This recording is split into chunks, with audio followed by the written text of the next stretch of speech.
Ron DeSantis every day, without doing very much, is campaigning as the frontrunner for the Republican nomination, which is a remarkable achievement given what a bad candidate he is.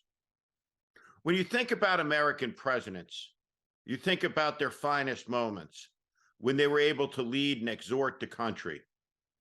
Franklin Roosevelt, the only thing we have to fear is fear itself. Or Ronald Reagan, Mr. Gorbachev, tear down that wall. Or John Kennedy, ask not what your country can do for you, but ask what you can do for your country. Or Ich bin ein Berliner. Or Bill Clinton talking about a place called hope. Or Barack Obama talking about red states and blue states. They're just being the United States of America. Words of inspiration. Let's take a look at Ron DeSantis. How does he stack up? The message of this book is, the country has lost its mojo in many ways, and I get a lot of people wondering whether America's best days are past us. What we've shown in Florida is failure is not destined for us. Success is here.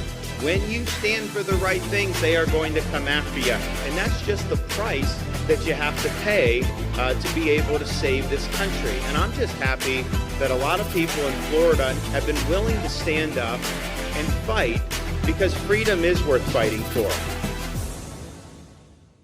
During the early days of presidential campaigns, there's a flurry of biographical videos.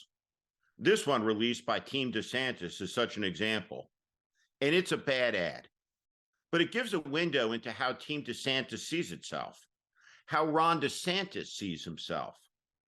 The View looking back from the mirror. It's psychologically interesting. Ron DeSantis thinks he's heroic, but Ron DeSantis has a small voice and a diminutive stature. So there's a tension between the heroic scoring of the music and the actual reality of Ron DeSantis. They don't match up. Ron DeSantis has a strategic issue to deal with in his campaign. The more invisible he is, the higher he will rise in the Republican primary. But the more he is seen, the more he will be exposed as small, brittle, and shallow. Donald Trump is hard at work trying to figure out what nickname to bestow on Ron DeSantis. He spends his days in the morning playing golf and then pondering the nicknames into the afternoon. Ron DeSanctimonious seems to be his favorite, but he stumbled on another one that could be deadly. It fits perfectly with the man in the ad, and it's Tiny D.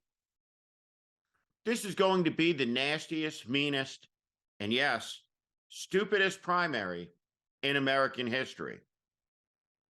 Donald Trump is promising retribution, while Ron DeSantis doesn't have to campaign at all to be the front runner, because the Republican mandarins, the donors, the political consultants, the members of Congress all know that Donald Trump is batshit crazy.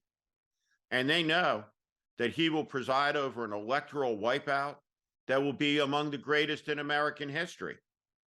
So all that Ron DeSantis has to do is not be Donald Trump, and he'll keep going higher and higher and higher, with some polls already showing the diminutive Florida governor running 20 points ahead of the former president, who again promises retribution. When you look at Ron DeSantis's ad, the heroic DeSantis, the music, over the top, all of this to try and make the Florida governor look like a tough guy, a big man, a strong man, strong enough to lead the MAGA movement.